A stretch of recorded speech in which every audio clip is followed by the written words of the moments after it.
This series is so easy to make, man, and I was very excited. Now, here's the thing. Whenever I talk crap about George R.R. Martin, it comes from a place of love. From most of the stuff that he does, I think that it's exceptionally good. Even his goofy-ass world-building coffee table books where he ostensibly just rips off Tolkien and H.P. Lovecraft to fill out the rest of his world. I think that it's pretty cool. The way that he goes ahead and takes inspiration from other things and repurposes it for his own story. It's fine. It's great. A lot of the best stories of all time have taken and repurposed themes and plot points from other places, so I'm totally fine with that. And yeah, from the stuff that I have seen and some of the greater world building from A Song in Ice and Fire, and then especially from, the Hedge Knight books, the Dunk and Egg stories, they're quite good, okay? And the first book here, okay, knowing enough about the story and the fact that this was going to be turned into a live-action show, it's like, okay, yeah, no, this is actually, this is something that would be very well served by A, a live-action, B, in a very short little mini-series, because it doesn't quite have those same fantastical elements that a proper adaptation of A Song in Ice and Fire would have.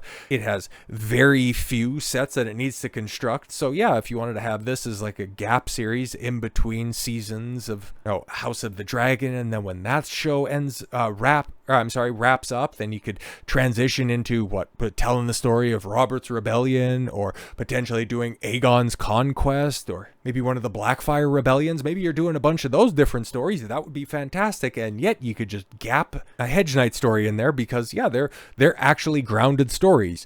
But because Warner Brothers is stupid and because George can't finish the goddamn books, this 6-episode season, this small-scale, easy-to-produce show gets kicked down the road a little while longer. And ostensibly with the news that this gets delayed, it's also telling us that House of the Dragon Season 3 is going to get delayed because, oh boy, for as much bombast and bluster that is going to be missing, not detrimentally against, A Knight of the Seven Kingdoms, but it's very much going to be at the beginning and theoretically at the end of Season 3 of House of the Dragon. What is that telling us about that production? But we'll have to wait for another day on that one. But why was A Knight of the Seven Kingdoms delayed?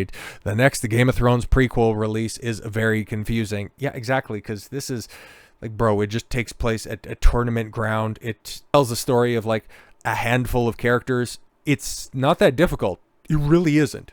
Warner Brothers Discovery has confirmed that A Knight of the Seven Kingdoms release window has been pushed to 2026. No reason was given for Game of Thrones prequel delay. House of the Dragon Season 3 is also on the way. Sure it does. Knight of the Seven Kingdoms marks the second Game of Thrones prequel series centered around a different generation of the House Targaryen, based on George R.R. Martin's Tale of Dunk and Egg novellas. The upcoming show focuses on the exploits of Sir Duncan the Tall and his squire Egg nearly 100 years before, yes, the Game of Thrones events. Yeah, because where all of this ends, if you know, you know, but if you don't, Summerhall, I'll keep it incredibly vague, and the birth of somebody who is incredibly consequential, the events of Robert's Rebellion. There you go. A Knight of the Seven Kingdoms was officially ordered by HBO in April of 2023, with the announcement riding on the heels of the House of the Dragon Season 1 success. The series is one of 2 confirmed upcoming Game of Thrones spin-offs at HBO, alongside Aegon's Conquest, a prequel focusing on King Aegon I, yes, Targaryen and his sister wives Visenya and Rhaenys conquering of Westeros. Boy, it'll be so great to see King Aegon cucked and them lean into that one fan theory. Well, actually, the heirs of the Targaryen house aren't actually Aegon's kids. Oh, it's going to be wonderful. I can't wait for that to squander another cool idea because, I don't know, we literally can't do anything right. Yes, A Knight of the Seven Kingdoms timeline, however, helps bridge the gap between House of the Dragon and Game of Thrones by, focusing on the young King Aegon V Targaryen, increasing the excitement for its arrival. Yeah, whoops, I guess it just kind of spoiled to you exactly who Egg is, but yeah, you'll eventually get that revealed to you because, well, the reason he's called Egg is because he shaves his head to keep his lineage secret because, Targaryen's very distinct features with their hair, and Egg is, well, at least at this point in time, a little bit more subdued and humble about his origins. But anyways, sadly, the wait for the Game of Thrones prequel will be longer than anticipated. The Knight of the Seven Kingdoms was originally expected to hit HBO in late 2025, seemingly arriving midway between House of the Dragon Season 2 ending and the Season 3 premiere. Yeah, exactly, keeping this so that you don't end up having sort of lapsed fan situation that you had between the conclusion of the excellent Season 1 of House of the Dragon and the what, 2-year turnaround that you had with season 2, because even a Warner Brothers, okay, HBO, whatever the hell you want to call it at this point in time, okay, they're starting to realize that these protracted production schedules, this is kind of killing off our whole series and content-based models. So according to Variety, the new premiere window was confirmed in a footage trailer shown at Warner Brothers Discovery Upfront's presentation, which concluded with a title card indicating 2026 as a release year. HBO CS content chairman and CEO Casey Bloys further clarified the Night of the Seven Kingdoms will premiere in winter of 2026, suggesting anywhere between January and March of this upcoming year, which, yeah, that sucks, because it was supposed to be out at this point in time. Okay, like I thought that's like, this is what George was big excited about. This is what was tasking his creative capacities. Oh, he was just, in between, opening up coffee shops, bars, building and buying train sets. I'm just so busy. That's why I can't get around to the books, okay? And that's why his most recent update, and the only place that he's actually writing, is not a blog, is ostensibly confirmation that Winds of Winter is never going to happen. George R.R. Martin lashes out at fans in sarcastic blog post over not finishing Winds of Winter. Big shock, fat ass. George R.R. Martin, the fantasy and science fiction writer whose Song of Ice and Fire series led to HBO's mega hit Game of Thrones. Well, for 7 seasons of a mega hit, seven seasons. Actually, the entire show was a mega hit. Okay, like it got a lot of people excited. A lot of people watched all the way through to that catastrophic ending, but oh boy, just how quickly Game of Thrones just left the zeitgeist. That's crazy. For how popular something was, to like a week later, everybody going, holy fuck, that was a disaster, and nobody ever wanting to talk about it ever again. That's wild, man. Vented a bit about the contentious relationship he and his fans have developed over the last 14 years as they wait for the next book, The Winds of Winter. Yeah, I think the 14th anniversary shows up next month, sometime in July of 2011. Was when A Dance of Dragons released. In a May 28th post in his personal Not a Blog, Martin gave fans a update on a new project. A feature film based on his friend Howard Waldrop's novella A Dozen Tough Jobs, which is a take on the labors of Hercules. And they're like, what? Okay. Some of you will be pissed off by this. You are by everything I announce here, and it is not about Westeros or the Winds of Winter, he said. You have given up on me or on the book. And then, seeming to change his voice to an accusatory of fans, he continued, I will never finish Winds. If I do, I will never finish A Dream of Spring. Well, yeah, we kind of figured that one out for sure. If I do, it won't be any good. Nobody has said that. I ought to give it to some other writer to pinch hit for me, and I'm gonna die soon anyways because I'm so old. Yo, man, you gotta fucking work on that shit. You better calm down here for a second, pal. Like, could you imagine, like, millions of people looking forward to the next thing that you do and being this bitter about it? And also, like, there's just a bunch of passive-aggressive tattletaling on himself right here, obviously. I'm too old, I'm gonna die soon. It's like, we know what's kind of at the forefront of your mind there, George. And the fact that you haven't set up a proper succession plan for you to properly tell this story, where we know that you're kind of scared to finish it. I think that's probably the biggest reason. Number one, you don't know how to finish it. Number two, you're just worried about, oh my god, what's my legacy going to be? Oh my god, I don't end up properly finishing these books. No. Your legacy is already guaranteed. It's the guy who didn't finish the books. And it's the guy who would literally take up other people's work, okay? You would rather work on other people's projects than doing your own thing. It's wild, okay? He goes on to list his other literary accomplishments. Well, just because I'm lazy in that aspect, it doesn't mean that I'm not doing something else over here. It's like, well, that's nice, but are you working on that other thing? Shut up! You just don't want to. You don't care what I want. It's like, well, no, we just kind of want you to finish the story that made you famous to begin with. How about that?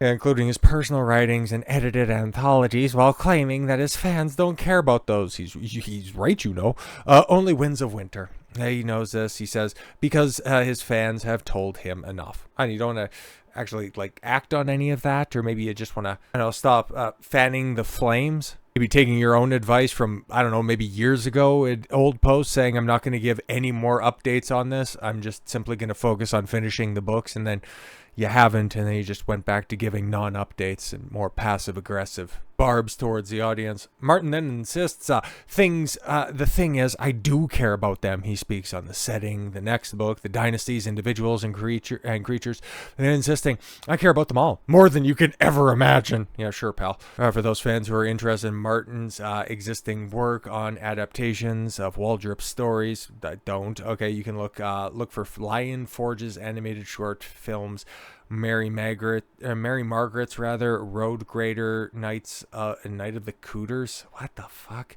and The Ugly Chickens. Yeah, okay, pal, whatever. Waldrop's A Dozen Tough Jobs reimagines Hercules as a sharecropper in the 1920s. Holy fuck.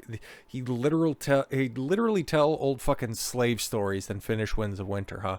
And his legendary 12 labors of seemingly impossible obstacles on his journey to regain his freedom. Martin is producing the film alongside David Stewart II and Stephanie Sperber. He has wonderful, man. Animated project. He's the producer on it. So again, he's just lending his name to the project. Okay, at this point in time, it's kind of like whenever he complains or doesn't give an update about Winds of Winter, man. It's almost working as a negative publicity. Okay. As we talked about this earlier this week, I can't remember exactly what it was, but it might have been in regards to Superman, but there's always something to be said about that first time that you spend that sympathy card, that first time, the first return of the prodigal son. Yes, he went and he sowed his wild oats somewhere else, but he eventually came back and understood the follies of his conquest and, ends up adapting the tales of old and adopting the values and the principles of his father, and then, setting himself right with the world. But there's no positive story about the second return of the prodigal son. Then he's just the fuck up, okay? Then he's just that sob story that you don't want to hear from again, okay? He goes from, yes, the prodigal son to being the boy that cried wolf. And at this point in time, George is very much the boy who cried wolf. It's one thing by saying, yeah, I've been working on Winds. It's been a little hard going, but trust me, when it's finished, okay, you guys will know about it and you will love it, okay? I'm very passionate about the story. I'm still working on it. It's just taken longer than I anticipated. It's the way that I write stories, it's unique, and I don't necessarily know where it's gonna go, but it's the reason that you guys like the stories to begin with. So give me some time. I'll get around to it. Trust me. I understand that the clock's a ticking and Father Time is undefeated, but we'll see where this goes. You could have said that once. It's been 14 years. And you just continue to complain on, at this point in time, a monthly fucking basis.